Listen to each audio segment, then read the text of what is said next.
Salut à tous les amis et bienvenue pour cette nouvelle vidéo. Aujourd'hui, je vais vous parler d'une expérience vraiment incroyable qui m'est arrivée récemment. J'ai eu la chance de pouvoir participer à un festival de cinéma. J'ai été jury. Il s'agit du Waterloo Historical Film Festival. Alors comment ça se fait que j'ai pu participer à ce festival? Eh bien, c'est très simple, l'école proposait aux élèves de participer à ce festival, ils avaient mis une annonce et moi j'ai postulé parce que je suis passionné de cinéma et j'ai été pris. Et donc, j'ai eu la chance d'être juré pour ce festival. Alors, qu'est-ce que c'est que le Waterloo Historical Film Festival? C'est un festival du film historique, je crois que vous l'avez compris, qui donc met en compétition plusieurs films. Il s'agit de la 6e édition. C'est un festival qui commence vraiment à devenir important mondialement. On n'y croyait pas trop au début, mais maintenant on est à la 6e et ça commence vraiment à devenir quelque chose d'important. Je pense qu'avec les années qui vont passer, bah, ça va devenir un gros festival de cinéma. Alors, donc j'ai fait partie du jury jeune, il y a eu plusieurs jurys, il y a le jury officiel, avec des acteurs, donc j'ai pu rencontrer beaucoup d'acteurs belges, français. J'ai pu rencontrer Brigitte Fosset, qui était l'invitée d'honneur du festival, qui ne faisait pas partie du jury officiel, mais qui était l'invitée d'honneur du festival. D'ailleurs, j'ai son autographe dans le carnet. Voici l'autographe de Brigitte Fosset. Alors, ce qui était rigolo, c'est que j'ai demandé qu'elle signe pour ma maman et moi. Elle a juste signé pour ma maman, hein. C'est pas grave, hein. Elle a beaucoup de choses à faire, elle n'a pas bien entendu. Donc j'ai un peu le seum parce qu'elle a juste signé pour ma maman. Donc nous, le jury jeune, notre rôle, c'est de donner notre avis en tant que jeune, c'est-à-dire en tant qu'adolescent ou jeune adulte. Et c'est vraiment très intéressant d'avoir créé ça, parce que ça donne d'abord la parole aux jeunes, mais ça permet d'avoir une vision différente du jury officiel, une vision de jeunes. Et souvent, le prix décerné au meilleur film, parce que nous, le jury jeune, on ne peut donner qu'un prix, le meilleur film, est souvent très différent de celui du jury officiel. C'est en plus une expérience hyper intéressante pour les jeunes qui sont intéressés par le cinéma comme moi. Maintenant, je vais vous parler des films et je vais vous donner mon avis et vous parler des prix qui ont été décernés. Alors, le premier film, Endia, donc c'est un film espagnol. Alors, la petite fille ici n'est pas l'héroïne du film, comme on pourrait le croire. C'est juste une princesse qu'on voit très très peu dans le film, de je ne sais quel pays. Je ne sais plus quel pays. Alors, le film parle de l'histoire d'un gars qui est atteint de gigantisme pendant le 19e siècle. Donc, le gigantisme, donc il est géant, il est trop grand, et donc il va être utilisé comme bête de foire et pour gagner de l'argent, quoi. Donc, il va gagner de l'argent en étant une bête de foire. C'est un très très bon film. Alors, il rappelle, enfin, je trouve que c'est un très très bon film. Alors, il rappelle beaucoup Elephant Man de David Lynch. Il est très très beau visuellement. Les personnages sont attachants. C'est ça la plus grande force du film, c'est les personnages, surtout le personnage du géant qui est très très très très émouvant, très très sympathique. On a beaucoup d'empathie pour lui et les acteurs sont vraiment excellents. Très beau film. Mais d'ailleurs, l'acteur qui joue le géant, alors il s'appelle Eneko Sagardoy et il joue vraiment son rôle à la perfection. Alors je ne sais pas si je prononce son nom bien, mais vraiment c'est un gars qui a assuré et qui a fait vraiment une performance de dingue. C'est lui qui a gagné le prix du meilleur acteur du jury officiel et c'est totalement mérité. Je ne m'attendais pas à ce que ce soit lui, mais je suis super content que ce soit lui. Et d'ailleurs, à la remise des prix, comme il ne pouvait pas être là, il nous a fait une petite vidéo pour remercier le jury et pour remercier tout le monde. Et il était juste hilarant. Vous voyez vraiment que c'était quelqu'un qui avait de l'humour. Et il a fait une vidéo en fait où il est plus ou moins habillé en clown, enfin un truc qui ressemble à un clown, parce qu'en fait il a une fête de sa ville. Et donc il se filme comme ça avec son téléphone, habillé en clown. Il est hyper drôle. Moi, il m'a fait vraiment péter des rires. Et alors, il nous explique, oui, bon, merci beaucoup de m'avoir fait gagner. Et il nous explique pourquoi il est comme ça, en clown. Et vraiment, on voit vraiment le gars sympa, avec beaucoup d'humour. Donc vraiment, j'ai adoré. Et je suis super content que ce soit lui qui ait gagné. Passons au second film maintenant. Alors, il s'agit de The Eternal Road de Antti Jussi Ania. Il s'agit d'un film qui raconte l'histoire pendant l'époque communiste de Staline. Un gars qui va se retrouver en Finlande communiste et qui va vouloir s'échapper. Alors, il s'agit d'une histoire vraie, l'histoire de Jussi Ketola. Donc, je vous dis tout de suite, c'est le film qui a gagné le prix du jury jeune. On a donné notre prix à ce film-là. Alors moi, c'était pas le film que je voulais. C'était un autre film qu'on verra plus tard. Mais c'est un très bon film. C'est un film vraiment intéressant qui te raconte l'histoire du communisme. En fait, on essaye de vendre au héros le fait que le communisme c'est super, mais il va se rendre compte par lui-même qu'en fait c'est pas super du tout. Et il y a des scènes qui sont vraiment très très dures. Il y a une scène d'exécution où on tue tout le monde au fusil, qui est très très dure, mais très réaliste, très bien réalisée. C'est très très fort comme film. C'est un film qui donne vraiment des messages contre le communisme et qui montre vraiment l'horreur que c'était. C'est un très bon film, je peux que vous le conseiller. Une coïncidence rigolote, c'est qu'on a eu 3 films sur 8 sur le communisme, ce qui est quand même beaucoup, hein.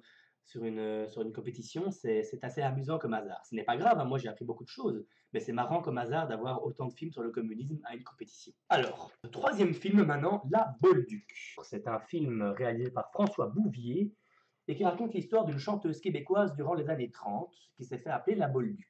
Alors moi, je n'ai pas du tout aimé ce film. Pourquoi? Parce que je l'ai trouvé beaucoup trop conventionnel. Je trouve que c'est un biopic qui n'apporte vraiment rien et qui ne fait que raconter l'histoire de la dame sans apporter aucune fantaisie, rien. Il te raconte l'histoire et c'est tout. Il essaye jamais de faire plus. C'est ça qui me dérange. Le film n'est pas mauvais à regarder, mais il est tellement simpliste dans sa façon de faire. Par exemple, il a plein de bonnes idées. Il te parle du féminisme, mais il ne va jamais rentrer dans les détails. Il effleure tout plein de sujets super intéressants. Et il pourrait rentrer un peu plus en détail, mais non, il va continuer à raconter l'histoire de la chanteuse et il va jamais essayer d'aller plus loin, jamais. Genre, si tu compares avec un autre biopic, et si on comparait avec un autre biopic, Gandhi par exemple, Gandhi n'était pas qu'un simple biopic, il y avait des trucs de dingue au niveau de la mise en scène, au niveau des acteurs, il y avait un truc de dingue. L'acteur Ben Kingsley jouait à la perfection. Il y avait vraiment quelque chose en plus que le biopic. Gandhi, c'est vraiment une expérience cinématographique. Ce film-là, La Bolduc, tu vas sur Wikipédia, tu lis sa biographie et c'est tout. Le film ne va jamais rien t'apporter de plus. L'actrice, elle joue bien, sans être exceptionnelle, mais elle joue bien, mais sans plus. Le personnage de la Bolduc est plutôt sympathique, mais il n'a vraiment rien d'extraordinaire et c'est vraiment dommage parce que je pense que la personne réelle était vraiment quelqu'un d'hors du commun. Et là, la personnalité du personnage n'a rien d'extraordinaire. Elle est sympathique, mais voilà, encore une fois, le film est conventionnel. Et puis, honnêtement, je ne sais pas trop si c'est vraiment un film historique. Parce que bon, d'accord, on raconte l'histoire d'une chanteuse durant les années 30, mais bon, film historique, voilà, je suis pas trop sûr que c'est vraiment un film historique. Mais bon, voilà, c'est pas un mauvais film, mais sans grand intérêt, quoi. Quatrième film, Loch Ordai, réalisé par Eiki Kujanpaa, je ne sais pas trop bien prononcer le nom. Donc c'est un film finlandais sur le communisme qui raconte l'histoire d'un acteur de théâtre qui va se retrouver dans un camp. Et en gros, c'est un humoriste, c'est l'homme le plus drôle de Finlande. Et il va devoir faire une pièce de théâtre pour un général, sinon il sera fusillé. Et si le général ne rigole pas, il sera fusillé. Donc c'est ça l'histoire du film. Très chouette histoire, je trouve. Vraiment très bien pensée, très bien réalisée. J'ai beaucoup aimé ce film. J'ai trouvé les acteurs vraiment bons, les personnages surtout, qui sont vraiment excellents. Encore une fois, je vous dis, l'histoire est vraiment bien foutue, vraiment intéressante. Surtout qu'on nous parle de l'humour à cette époque-là, donc en 1918. Et c'est quelque chose dont on parle très peu, en fait, l'humour. Parce que l'humour, c'est quelque chose, il faut savoir que ça évolue, l'humour. On ne rigole plus des mêmes choses il y a 50 ans. Alors bien sûr, il y a des choses qui ne vieillissent pas, mais il y a des choses dont on ne rigole plus maintenant. Et le film adapte très bien ça. Il te montre vraiment l'humour à l'époque, ce qui faisait rire les gens à l'époque. Ce qui ne nous ferait pas rire maintenant, mais disons que voir ces acteurs, voir ces personnages jouer au théâtre, ça nous fait rire.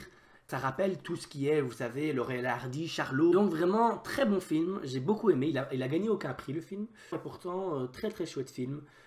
Je vous le conseille. Alors, cinquième film, The Little Comrade de Monica Simic. Alors, il s'agit d'un film estonien, encore sur le communisme, qui raconte l'histoire de Lilo, une petite fille qui va voir sa mère se faire enlever par le parti communiste et emmenée en goulag en 1950. Et en fait, tout le film est la vision de la petite fille. C'est le communisme vu par un enfant.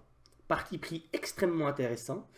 D'ailleurs, c'est le film qui a gagné le festival, c'est le film qui a gagné.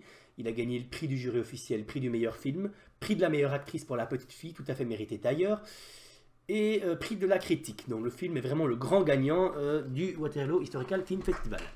Est-ce que j'ai bien aimé ce film? Bien sûr, j'ai beaucoup aimé, sauf que c'est pas vraiment mon type de film.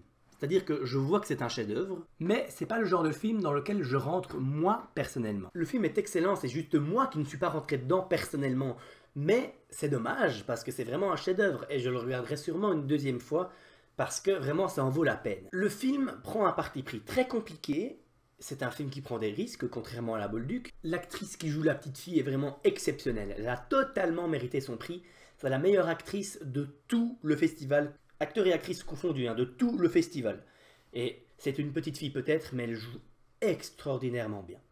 Et d'ailleurs, elle était là à la remise de prix avec la réalisatrice, et ça c'est vraiment cool. En conclusion, The Little Comrade est vraiment un excellent film. Allez, il va falloir bien passer au sixième film. Red Bat de Roel René. Alors je ne vais pas passer par quatre chemins, c'est sans aucun doute le moins bon film de ce festival. Genre, franchement, ce film est une méga bouse. Je voulais le résumer, parce que Honnêtement, j'ai pas envie de le résumer par moi-même. 700 après Jésus-Christ, l'Europe du Nord est divisée en deux mondes, les Frisons, Saxons et Danois. Vivent au nord des fleuves. Les Francs règnent de l'autre côté, mais ils ont l'ambition de réaliser ce que même les Romains n'ont pu faire, dominer le continent entier. Ils ont une nouvelle arme pour soumettre les païens, le christianisme. Ils ont leurs yeux sur la plaque tournante du commerce de la région qui est aux mains du roi frison Aldigizl. Le film est une épopée historique sur la christianisation, les mythes et les légendes de Redbad. Donc en gros, c'est l'histoire d'un roi qui s'appelle Redbad, qui va repousser les chrétiens à cette époque-là. Le film est une purge totale.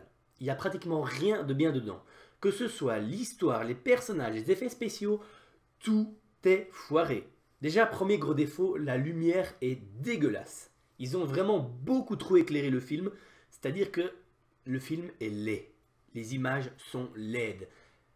Tes yeux piquent. À des moments, mes yeux vraiment ils piquaient. En fait, ils ont vraiment exagéré la luminosité et c'est vraiment infect. En fait, ils ont voulu copier 300 de Zack Snyder en mettant une lumière spéciale comme dans le film.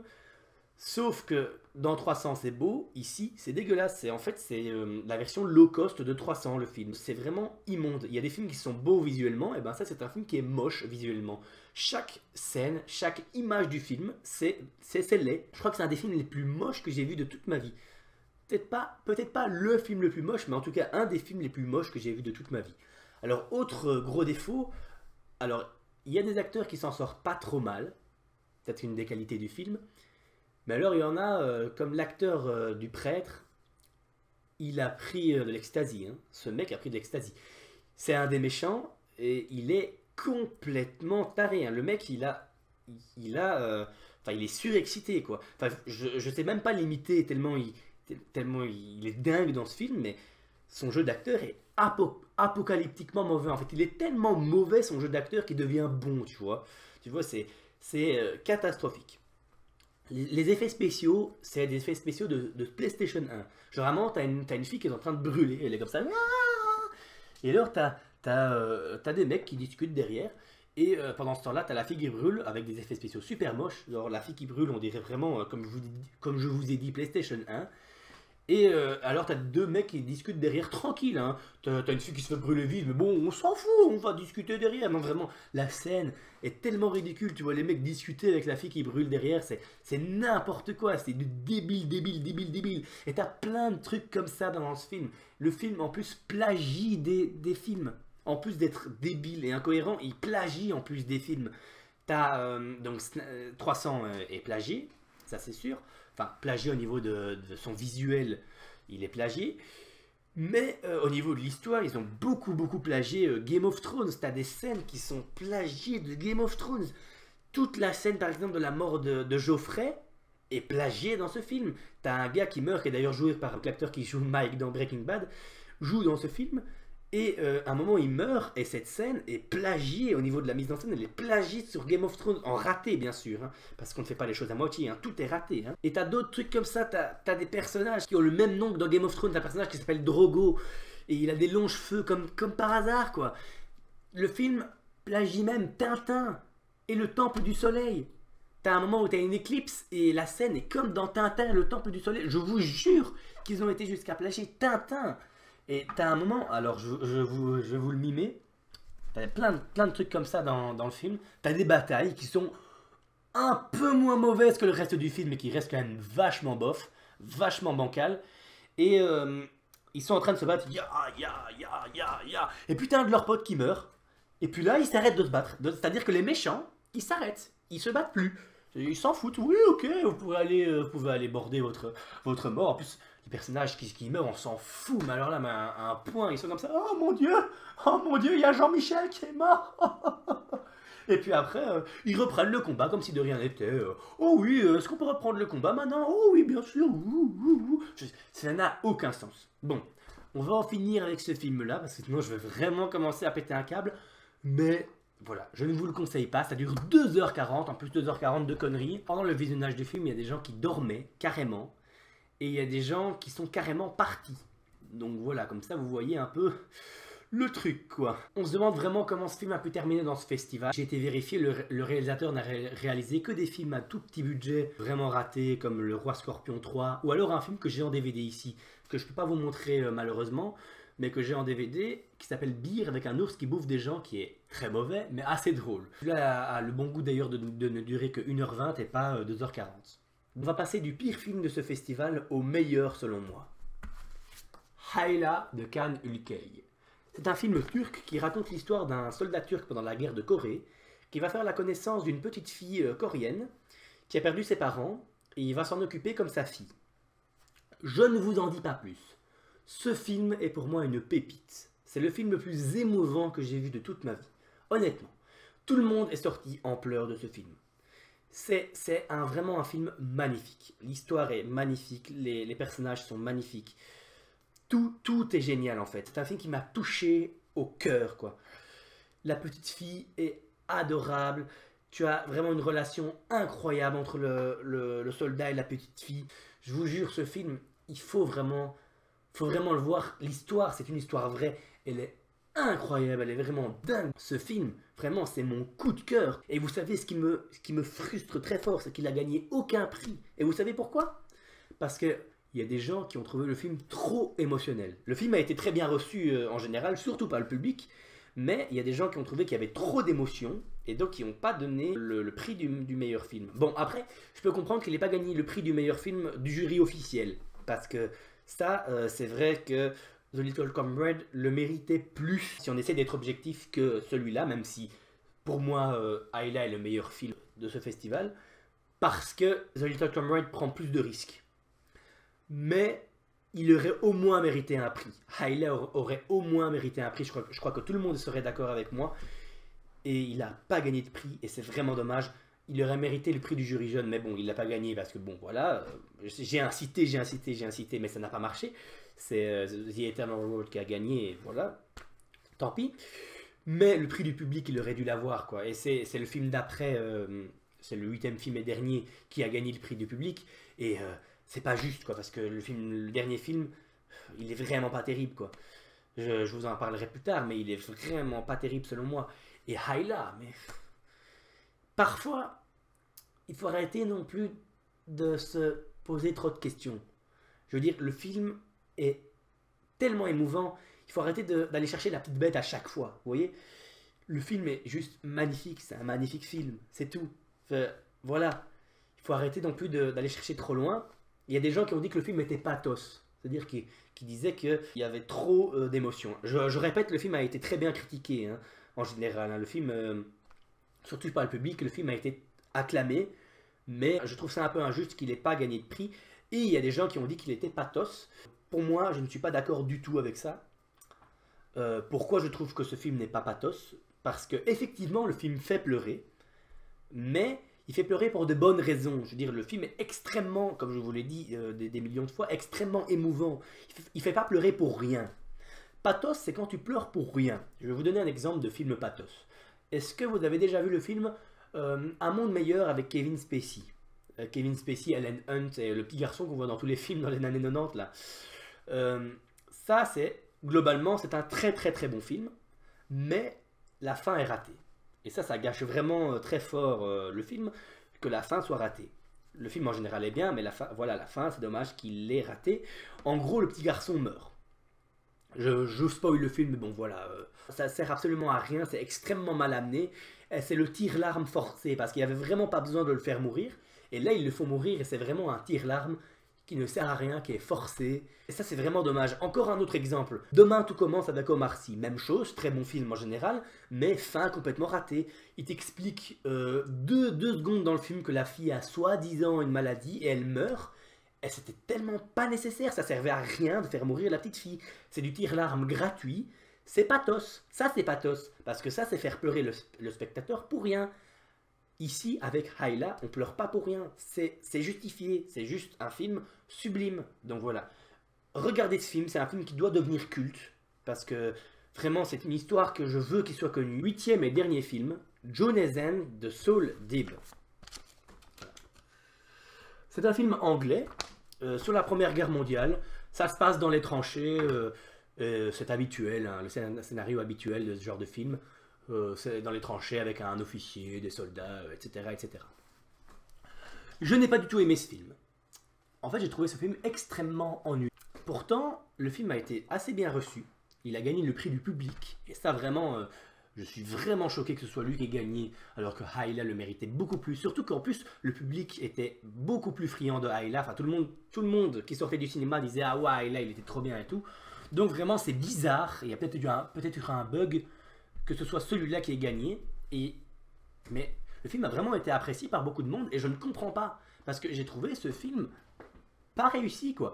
Je veux dire, quand tu as vu un film comme Les Sentiers de la Gloire de Stanley Kubrick, bah, ce film n'a aucun intérêt, quoi. Je veux dire, il y a énormément de matière sur la Première Guerre mondiale qu'on peut faire en film. Parce que on parle souvent de la deuxième, mais pas beaucoup de la première.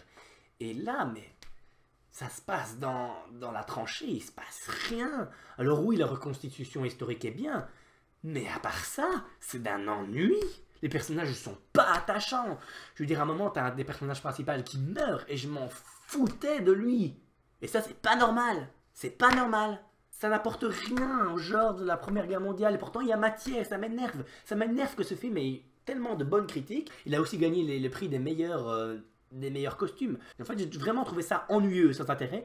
Il faudra vraiment m'expliquer ce qu'on a trouvé à ce film, parce que vraiment, vous voulez encore un autre truc sur la Première Guerre mondiale? Lisez le livre Soldat Peaceful de Michael Morpurgo. C'est juste magnifique. Et il est beaucoup mieux, beaucoup plus intéressant. Il t'apprend beaucoup plus de choses sur la Première Guerre mondiale. C'est un film qui n'apporte rien de nouveau à tout ce qui a été fait sur la Première Guerre mondiale. Et c'est dommage parce qu'il y a matière. Bon, après c'est toujours mieux que Red Bad. Mais bon, voilà, c'est pas difficile ça. Voilà, c'est la fin de mon débrief sur le Waterloo Historical Film Festival. Alors honnêtement, c'était incroyable. C'était une expérience exceptionnelle.